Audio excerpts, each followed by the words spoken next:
Shalom, Grand Rising, Oseo, Halito. Welcome to the video. Welcome to the channel.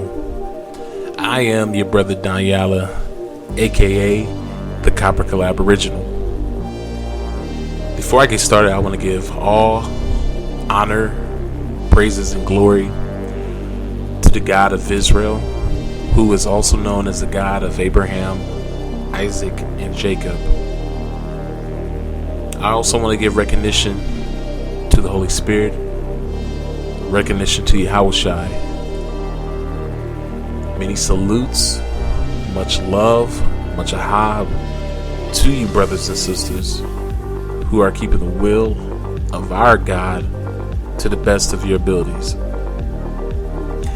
So with that being said, today, welcome to the video. Yeah, so this video is kind of, I'm not going to say kind of, it's actually on the same wave, the same spirit that's been going through Israel right now. I'm talking about the brother Big Judah, the brother Abdullah Seer, and also the brother Big Levi. I watched the video just today with my wife,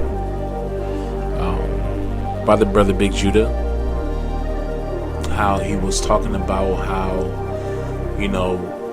we as a people need to start communicating with the angels that our God, the God of Israel, has set up to deal with us and to protect us, right?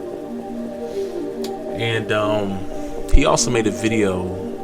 I'm not sure if it was the same video. I don't think it is, but he made a video essentially talking about how, I think it was the same video. He was talking about how Aquaman the movie, how Aquaman, when he was going for the trident, he wasn't seen as worthy, right? Until he communicated with the Kraken, right?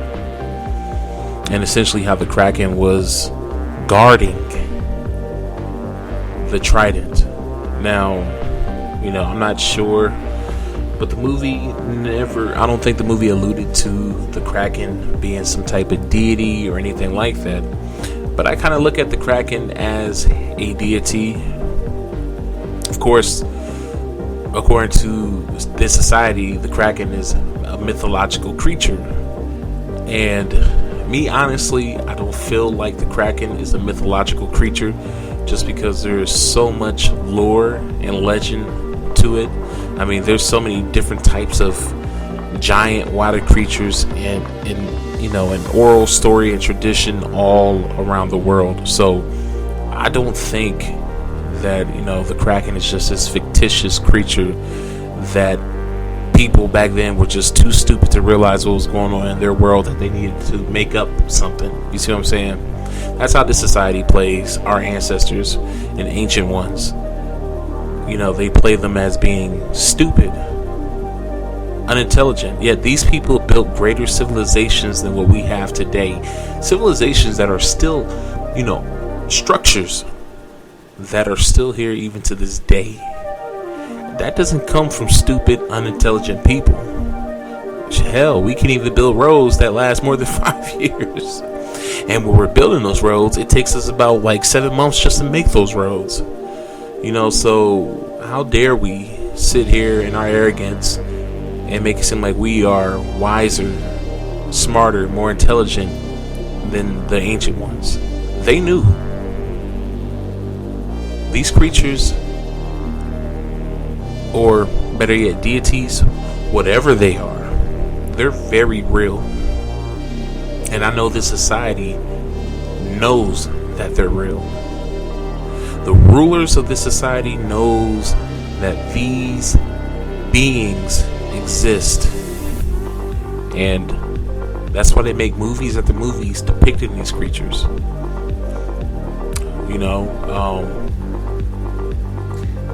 Me and my wife,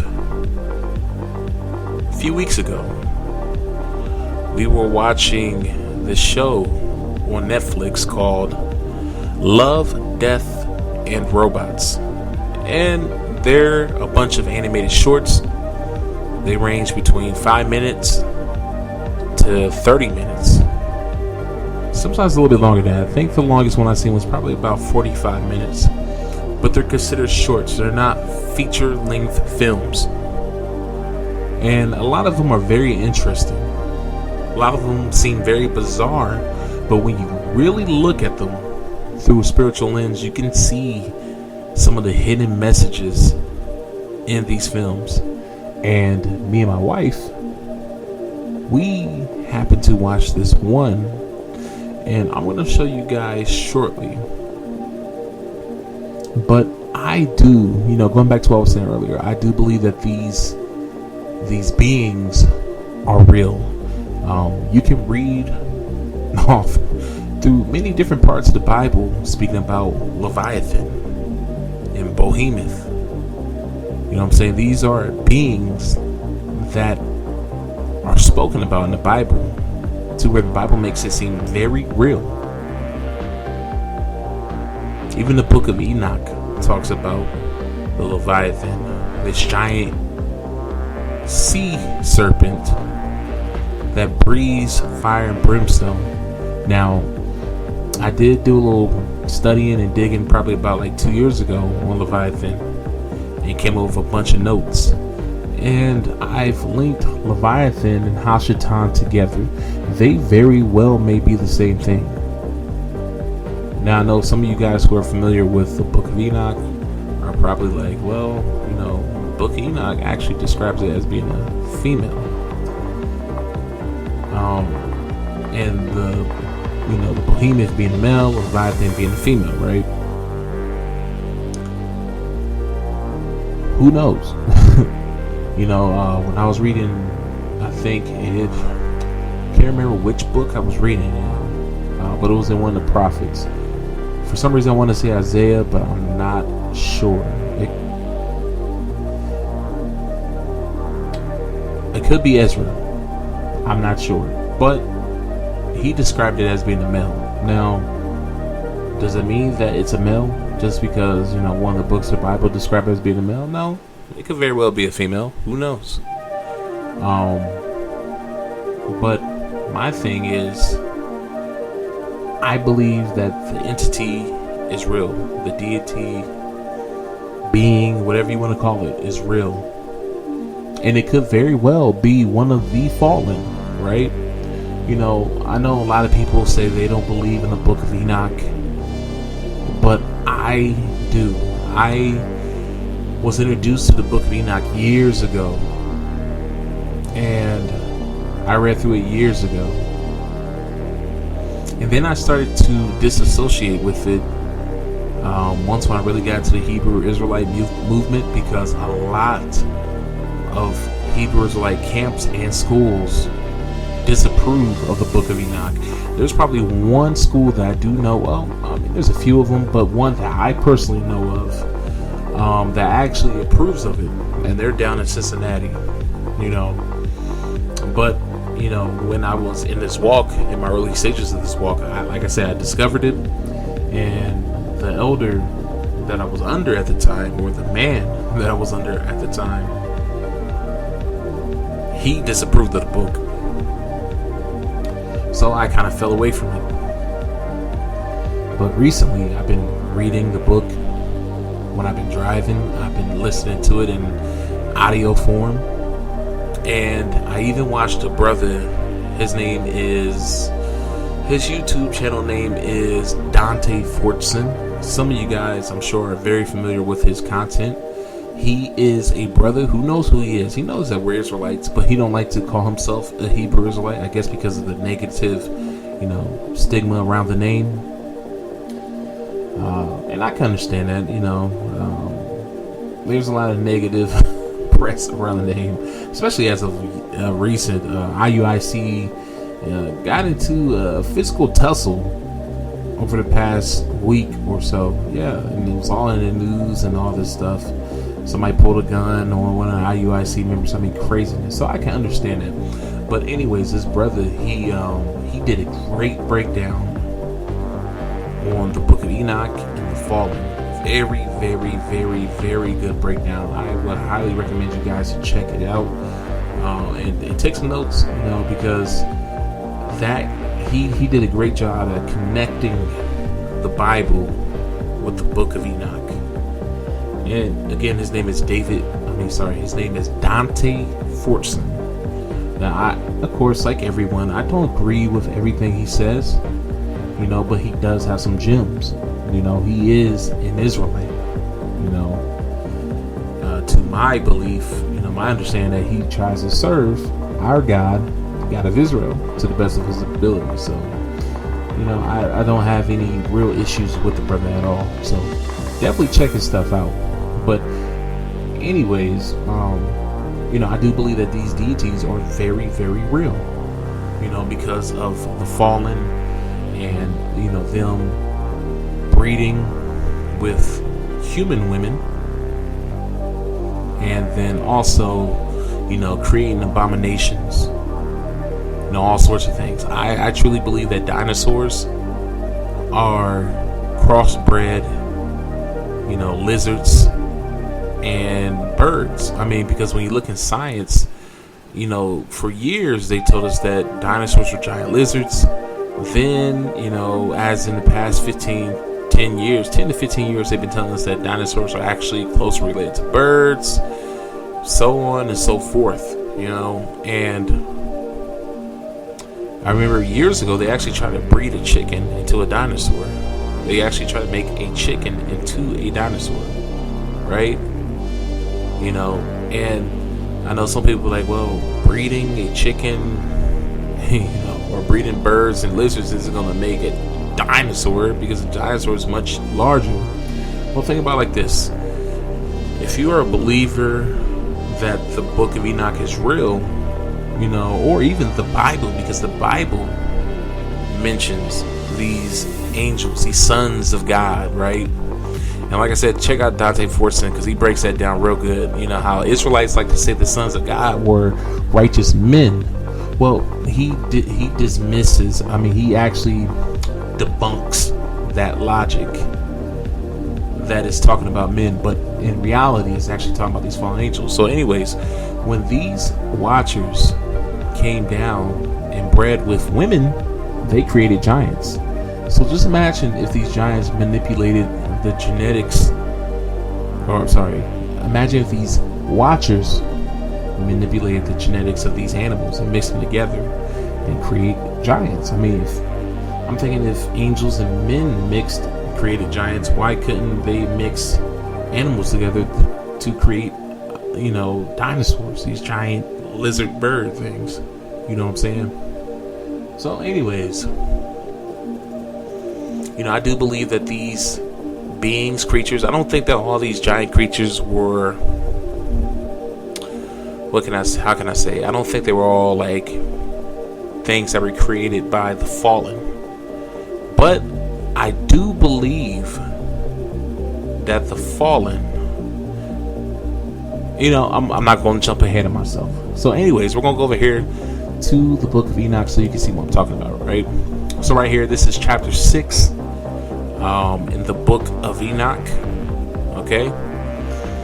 And it says, "Then said the Most High," okay, so this is after the Watchers, 200 of them, right, came down from heaven and decided to mate with the women of earth.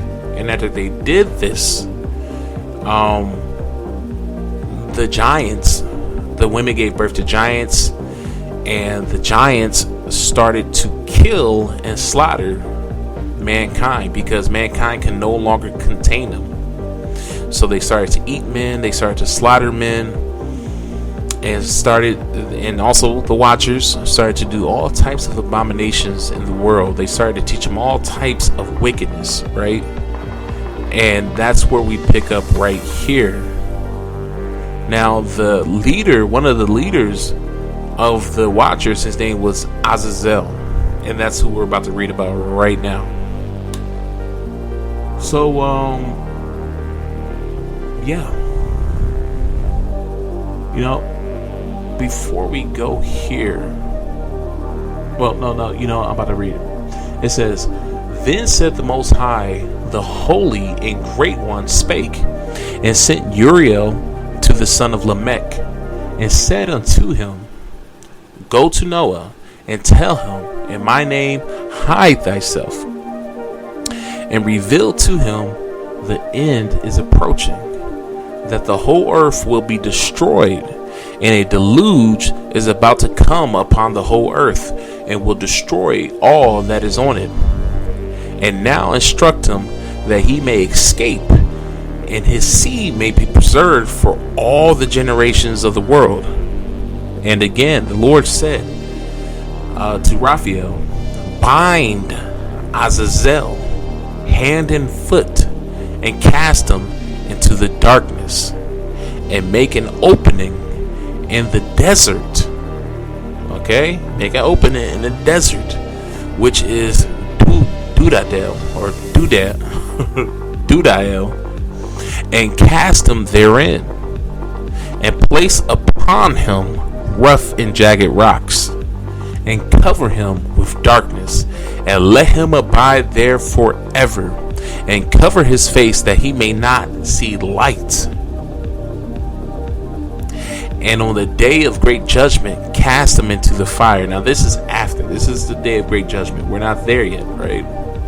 Now this is what is supposed to happen to Azazel, right? Because Azazel was one of the leaders.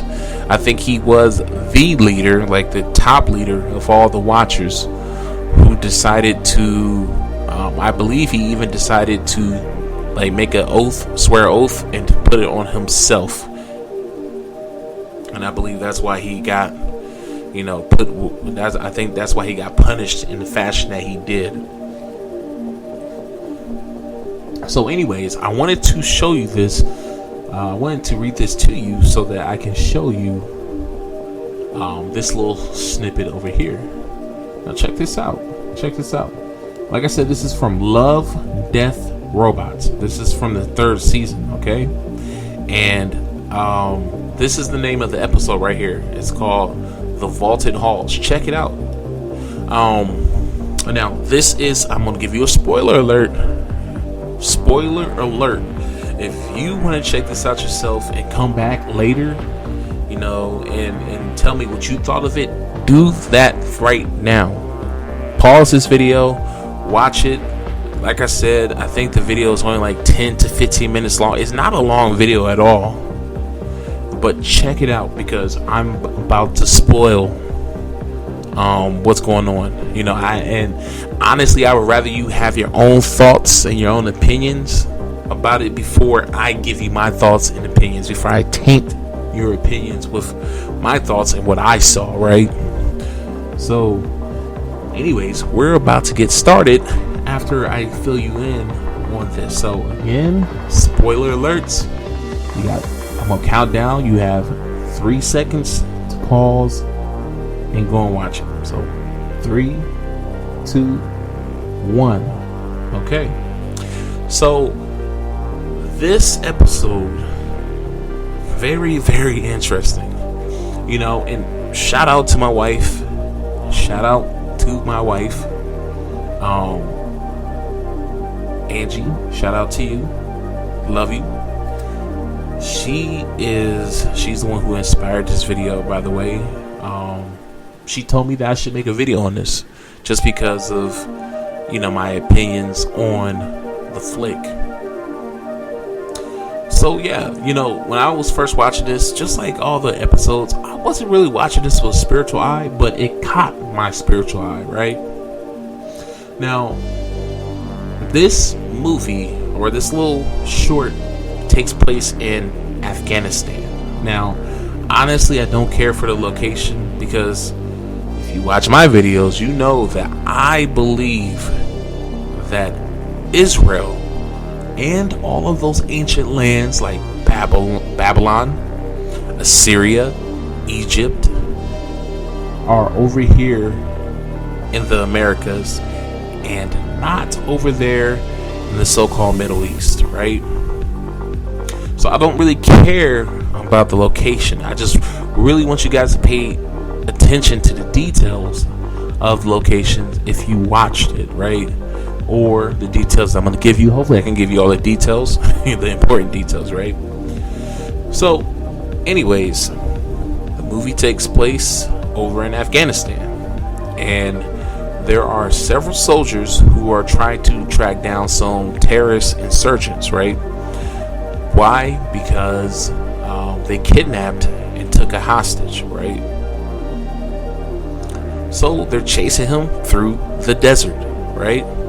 What's so significant about that? We just read that Raziel was buried in the desert, right?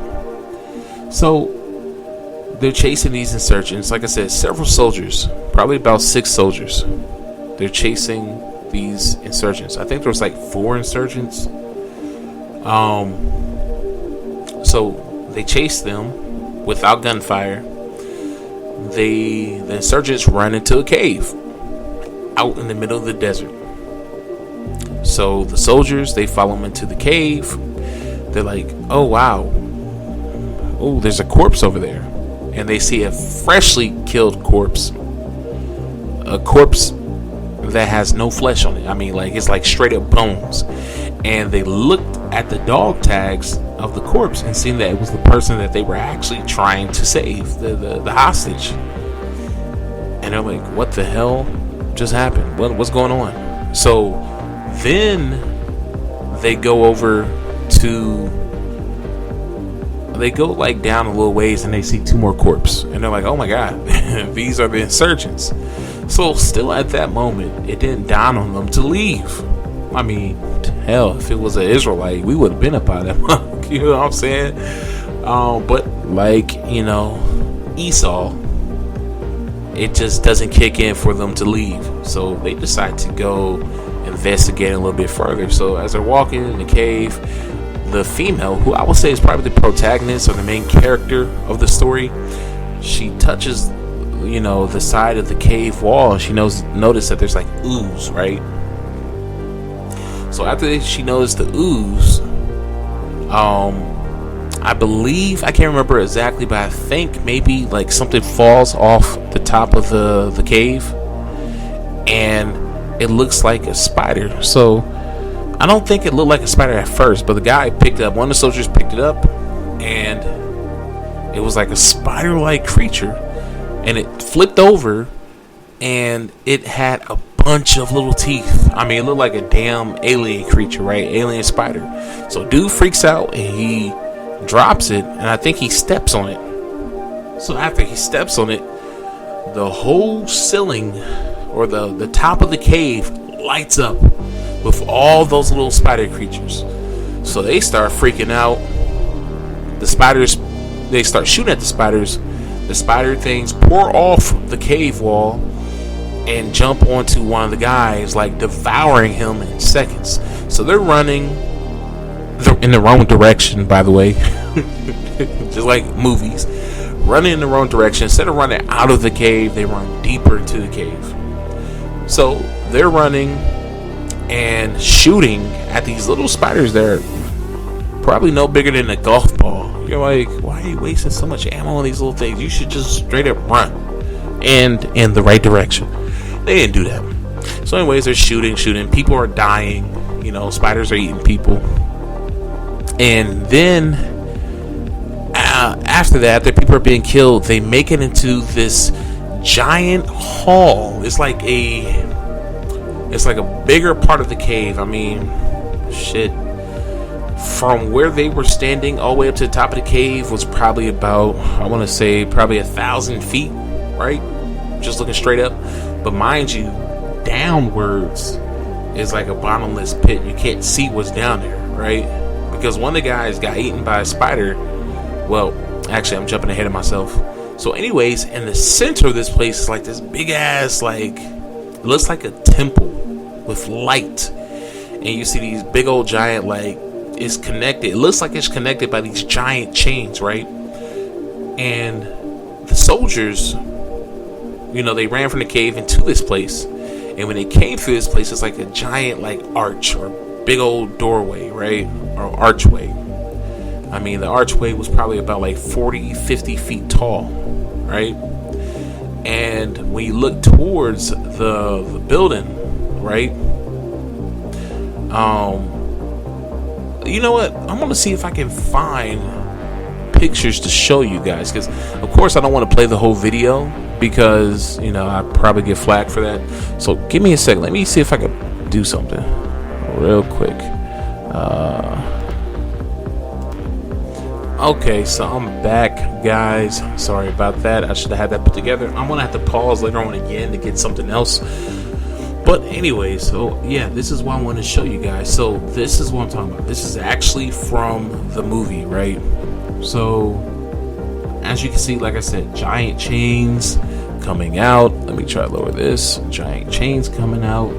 And you see what I'm saying? Like, it's like this huge cave, probably about like 1,000 feet high, right? And in it is like this big old temple looking place with chains going in it, light coming out of it. I mean, bright light. Mind you, the lights going up and down, right?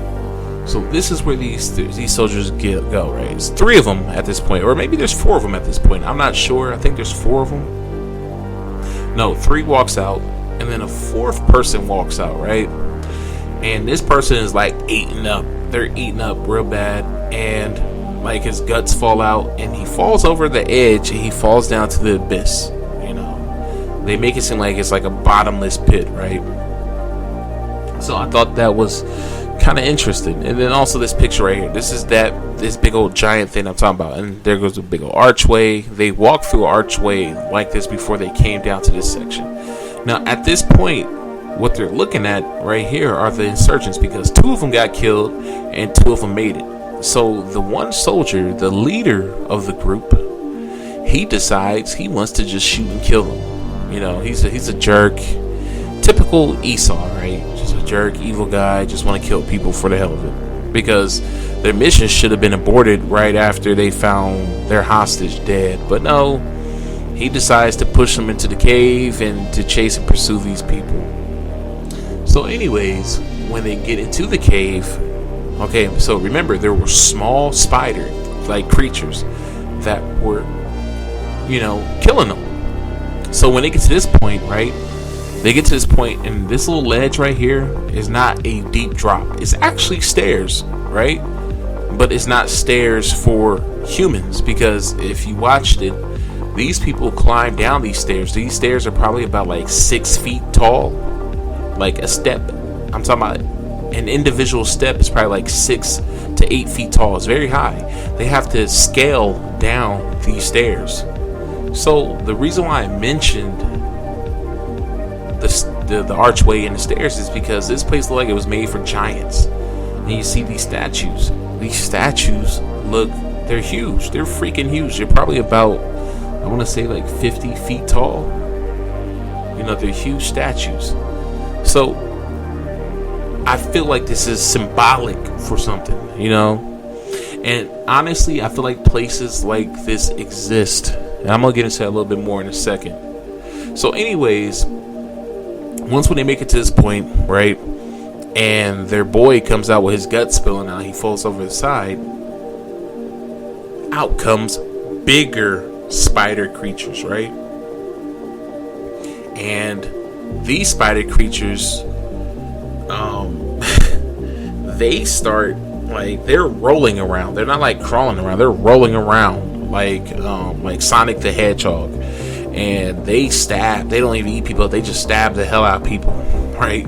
Because I believe one of these soldiers ended up getting stabbed to death, and they're shooting, they're running, they're climbing down these stairs, and then they make it into this big old vault or temple, okay?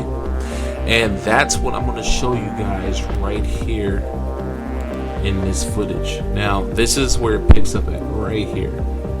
So they make it into this temple, and this is what they see in there. So there's that huge giant, like I said, probably about 50 feet tall. So she's the protagonist, right? She's the protagonist. And this is after they make it into that huge, big old vault temple. This is them inside there, right? Look at the chains.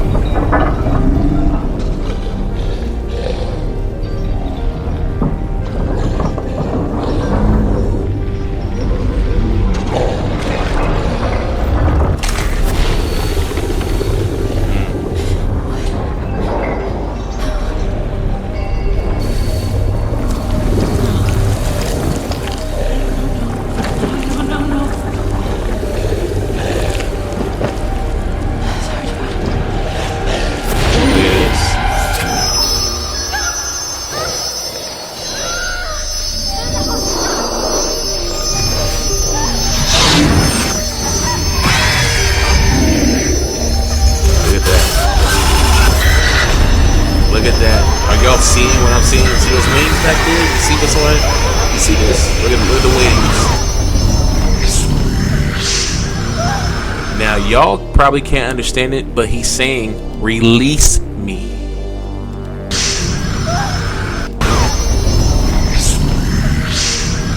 Release me.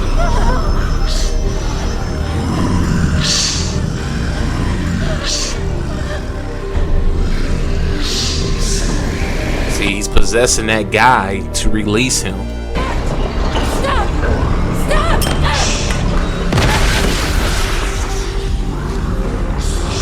Don't do this! Sarge, put it down! Stop! Stop! Now! Now!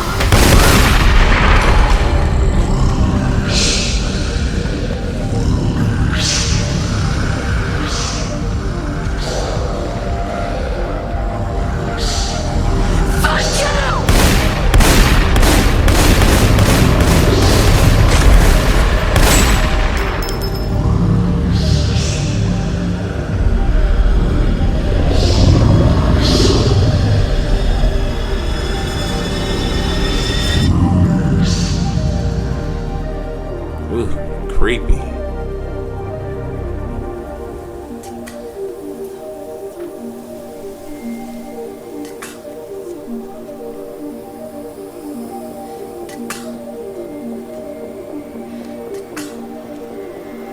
This woman cut her eyes out and cut her ears off so that she wouldn't be possessed.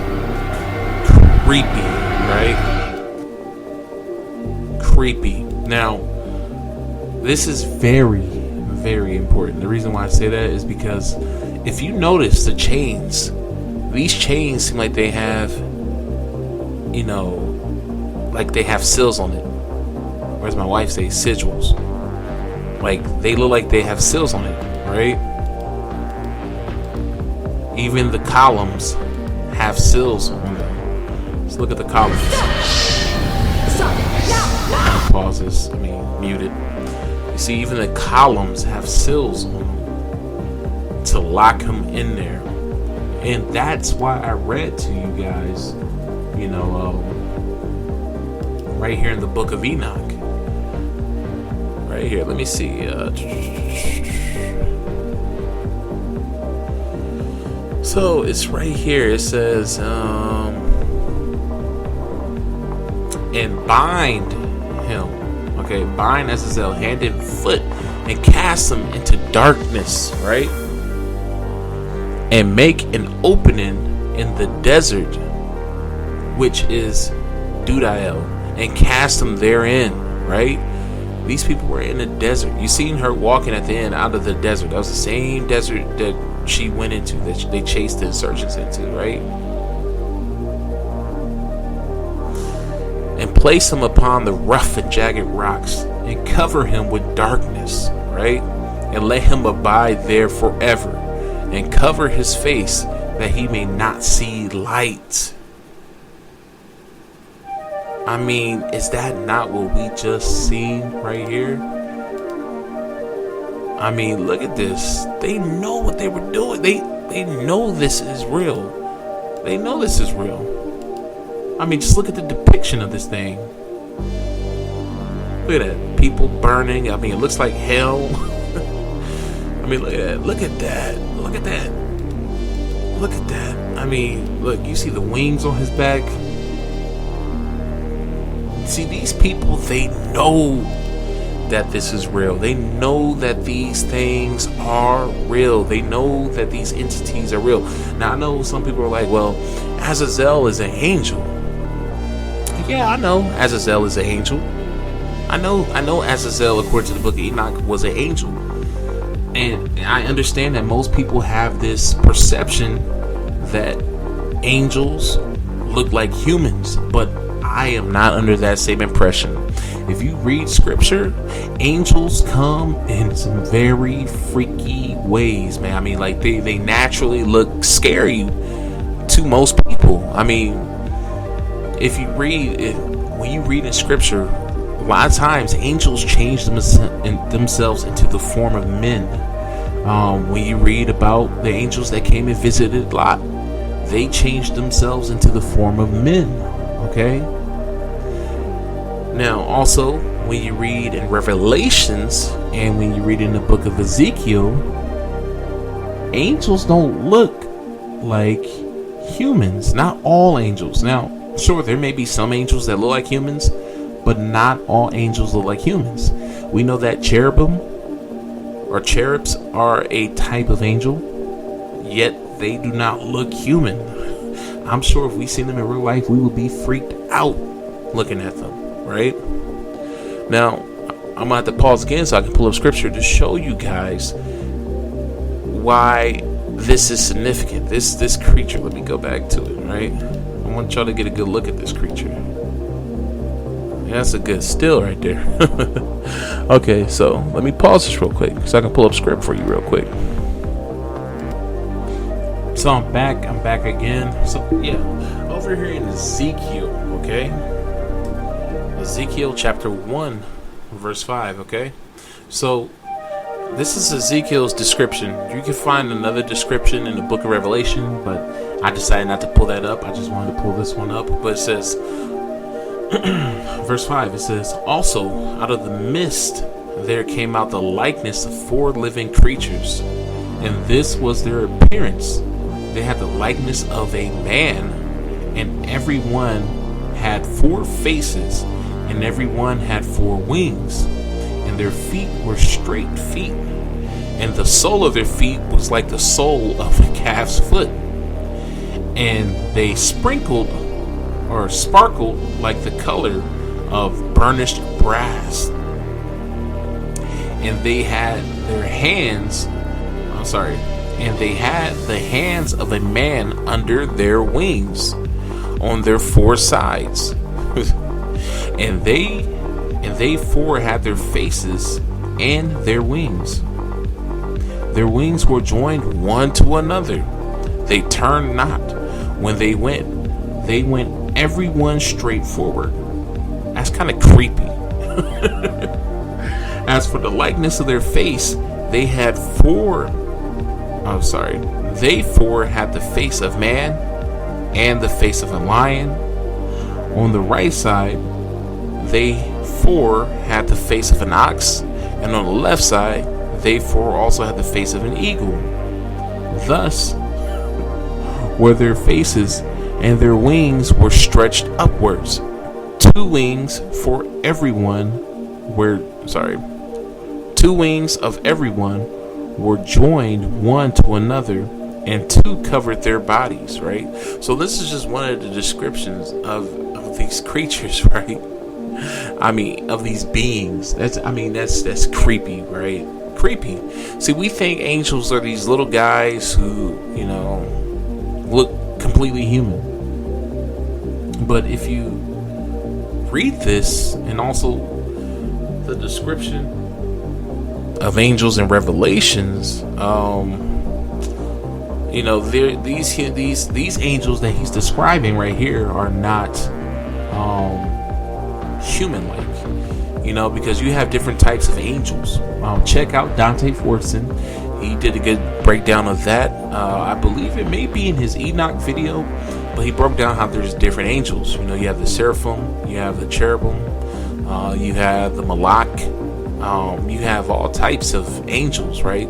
So I know just from reading the scripture that angels, not all angels look human.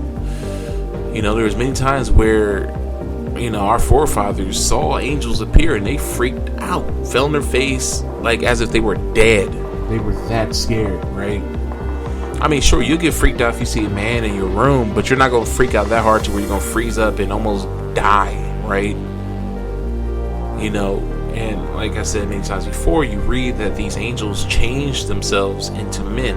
If they look like men, why would they have to change themselves into the form of men? Because they don't look how we think they do. I'm not saying that all angels look like creatures or monsters or whatever, but I'm saying that some of them did. And it's so funny because in the book of Enoch, these angels they're described, or they're given the name the watchers, right, having many eyes, right? So I thought that was interesting. I just wanted to come over here and show you like these little videos. I'm sure a lot of y'all seen this video already of how angels look according to the Bible. Very freaky. Now, of course, the blue eye, you know. Esau always got to insert themselves in everything. But, you know, dodge the hijack, as our brother Cremio says. Look at this. Creepy. I'm going to see if I can blow this up a little bit. I can't, but see the face right there? That's creepy.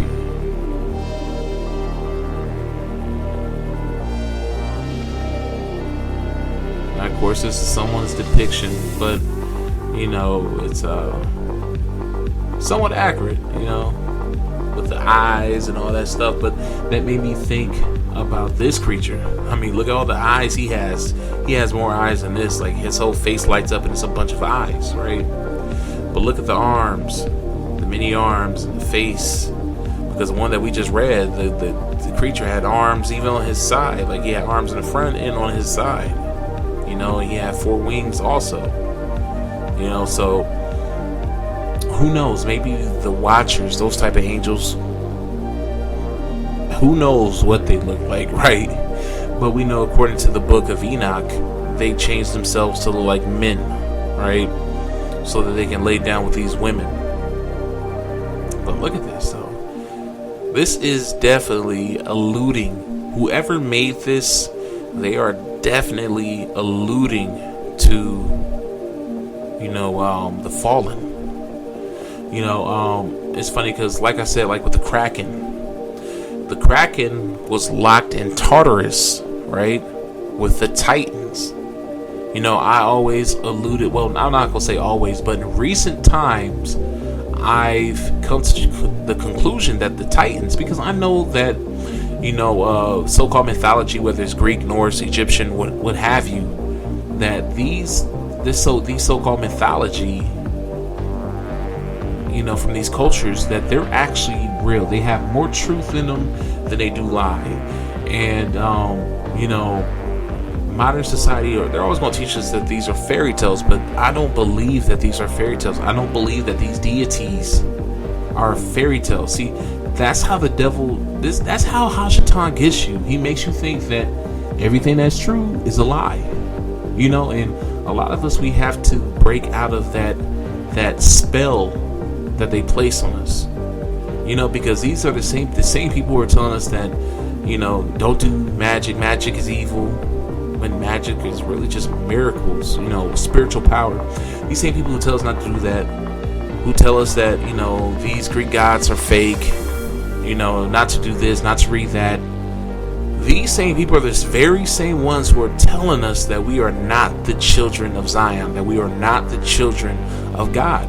Yet we know that we are the children of Zion, yet we still choose to listen to them and to believe them and everything else that they say when they tell us not to read certain books, when they tell us not to believe certain things. Guys, we can't be double-minded. We can't have two masters. We either choose truth, which is our God, the God of Israel, or we choose to believe lies. You're going to love one or hate the other. So get on board and learn this truth. But like I'm saying, you know, I don't believe that these deities are fake. I don't believe that these guys, I mean, these gods that you read about, you know, in Greek mythology, Egyptian mythology, all these gods are real. They are real. They are very real. If you read the book of Genesis, it lets you know that there are multiple gods. You read the book of Abraham, the book of Abraham tells you that there are other gods.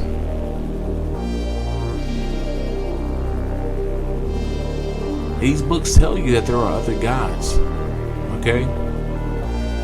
But these things, some of these gods, these, you know, gods from, you know, Greek mythology, some of them are demons.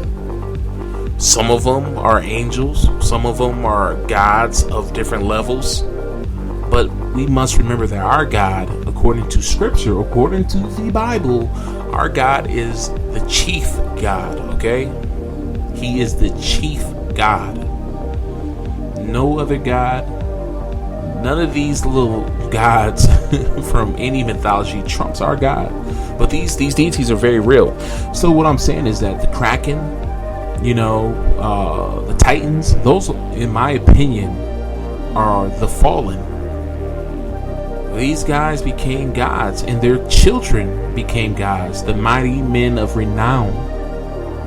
That's their children. Just like Donte Fortson pointed out, Hercules. He forgot Achilles. All these mighty men.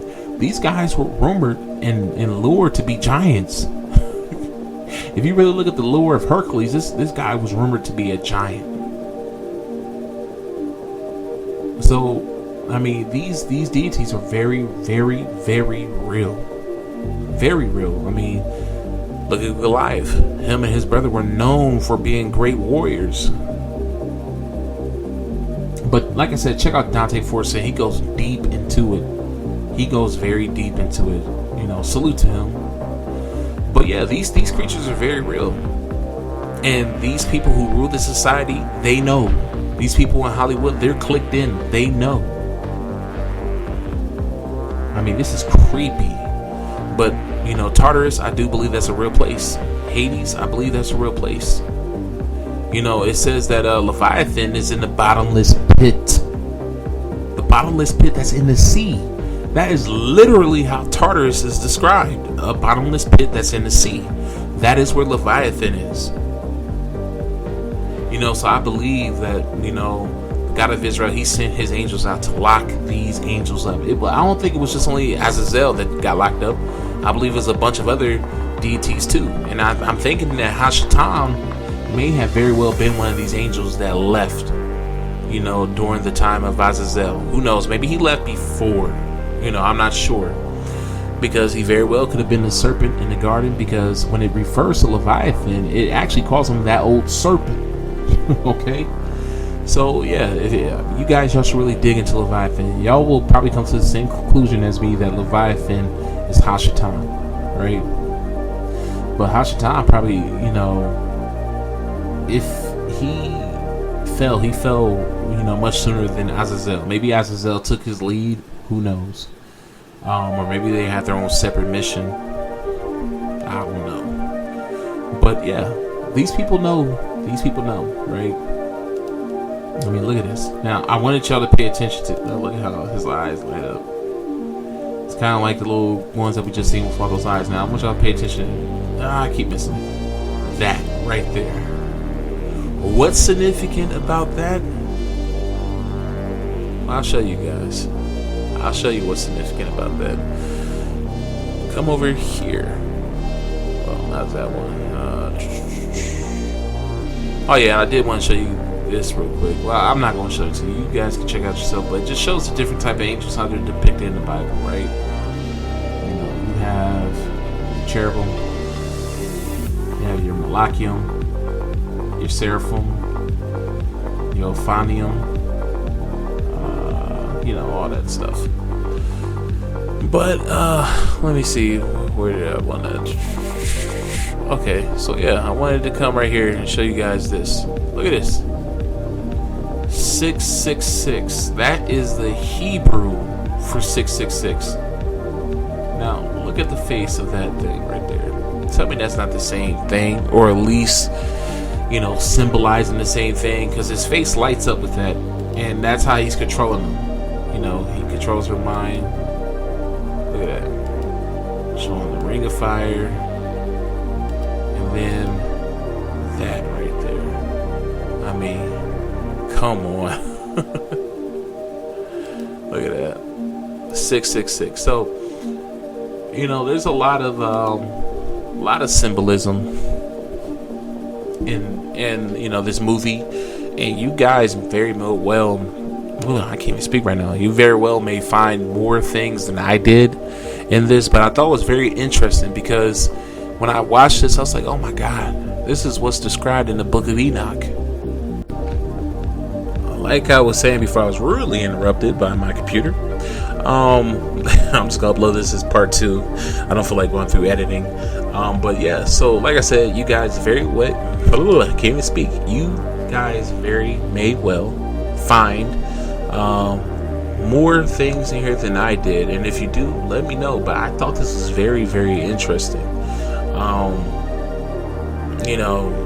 Dealing with these entities, okay?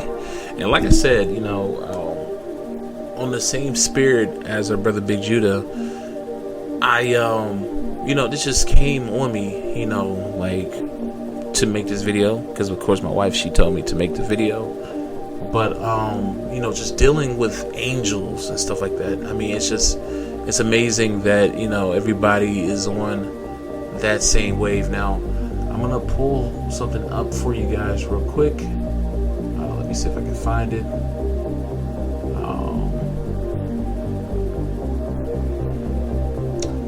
And something I wanted to point out on this too. Let me go to the book of Abraham. Okay, so I wanted to show you this right here, right? In the book of Abraham. Okay, so this is after, let me close this out. This is after Abraham was taken up by God. Well, he took him in a vision. He didn't actually physically teleport him to heaven, but he took him in a vision and he showed him heaven, right? Now this is what he said to Abraham right here. He said, and he said unto me, that's Abraham speaking, this is Shinar, which is the sun.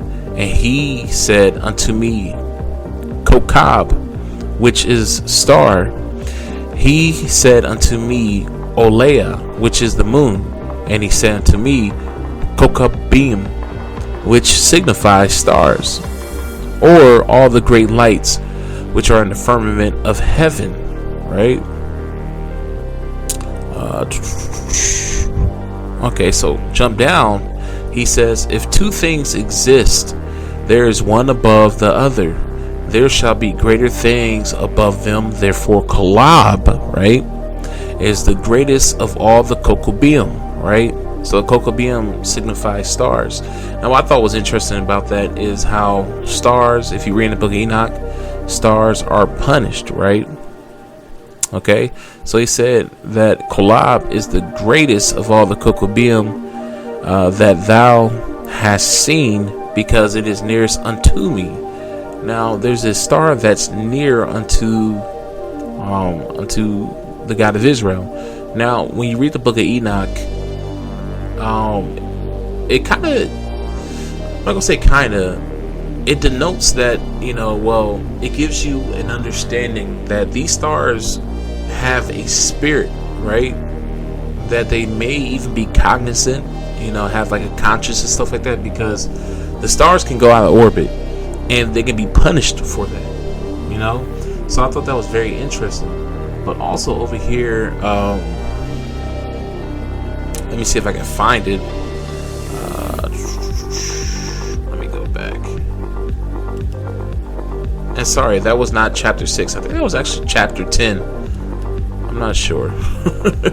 I'm not good at reading Roman numerals, right? Let me see.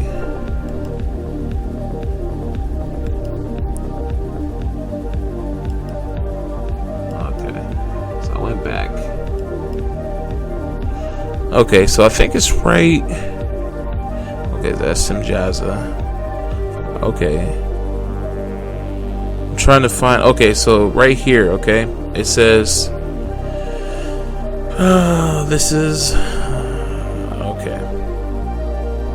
Okay, so I'm also right here, and it says, and Simjaza, who was their leader, said unto them, I fear ye will not indeed agree to do this deed, and I alone shall have to pay the penalty of a great sin. And they all answered him and said, let us all swear an oath, and all bind ourselves by mutual implications, not to abandon this plan, but to do this thing. Then swear they all together and bound themselves by mutual imprecations upon it, and they were in all 200 who descended in the days of Jared onto the summit of Mount Hermon. And they call it Mount Hermon because they had sworn and bound themselves by mutual imprecations upon it. And these are the names of their leaders: Simjaza, their leader, Arequipa, Ramiel, and Cocobiel. Now, I thought that was interesting, right? We read about the cocoa bean, and right here we see Cocobiel, right? I'm gonna try to go to the next chapter. I think it may be in the next chapter. It could be in the other chapter. Okay, it's not this chapter. Okay, so it's not here. Okay, so yeah, here it is. Okay, so right here it's telling you what all the angels taught the people, but right here it says, okay, Simjaza taught enchantments and root cuttings. Harmaros, the resolving of enchantments. Baragiro taught astrology. Kokobian, the constellations. So I thought that was very interesting because we know the constellations deal with the stars, so I thought that was very interesting how we see the book of Enoch and also the book of Abraham kind of like tying things into each other, with the Kokobium being in the book of Abraham, Kolob, and he said that Kolob was the nearest unto him, right? Now I'm not sure, but I'm just speculating. Could Kokobel and Kolob be the same thing?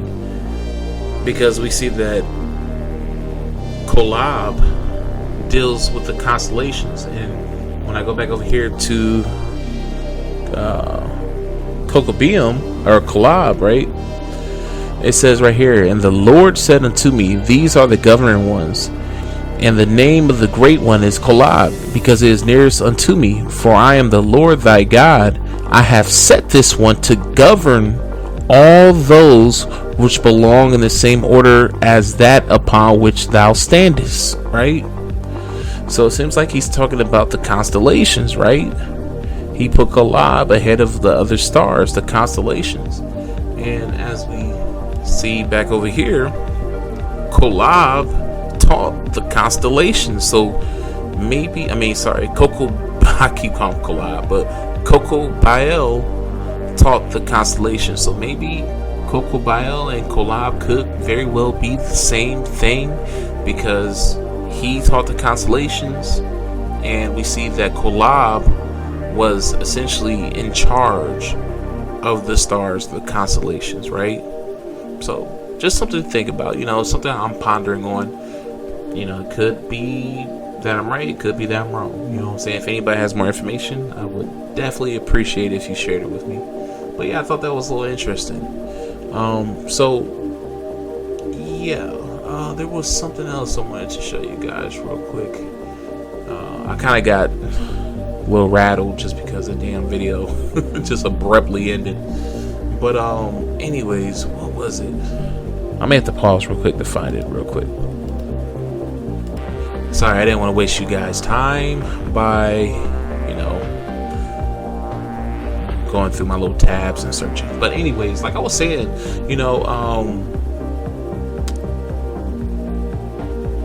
this, like I said, on the same wave that Big Judah and other brothers was on, dealing with angels and, first and foremost praying to our God, and then, communicating with our angel brethren, right?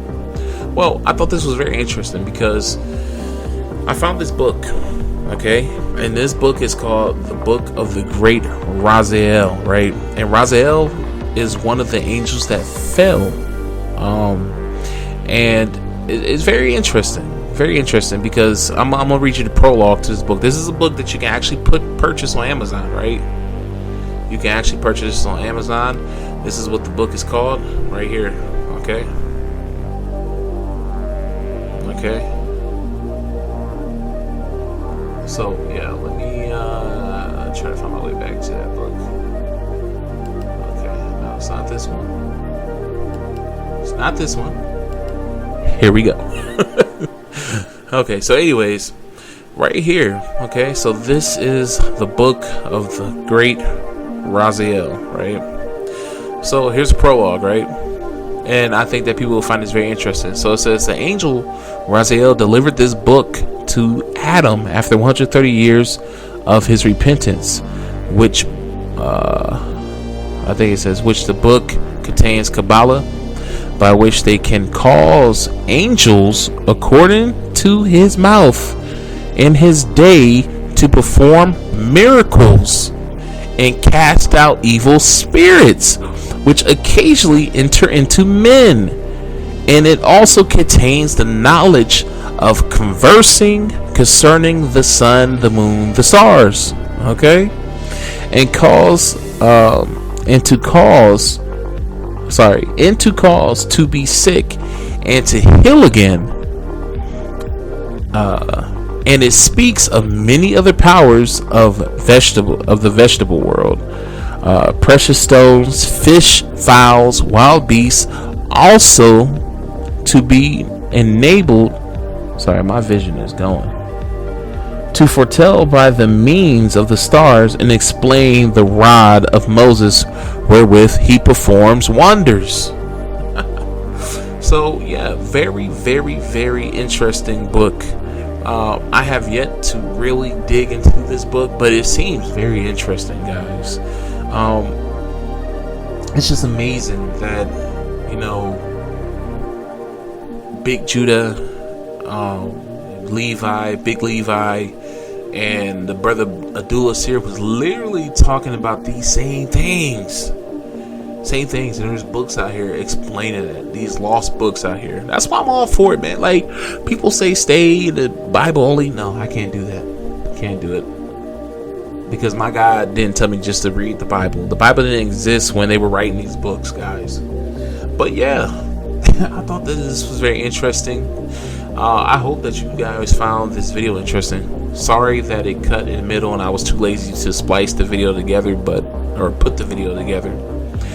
But yeah, it is what it is. I hope you guys enjoy it. All those who are out there doing their best, to keep the will of our God. I love you guys, and I'm out. Peace out, shalom. May the God of Israel bless you all.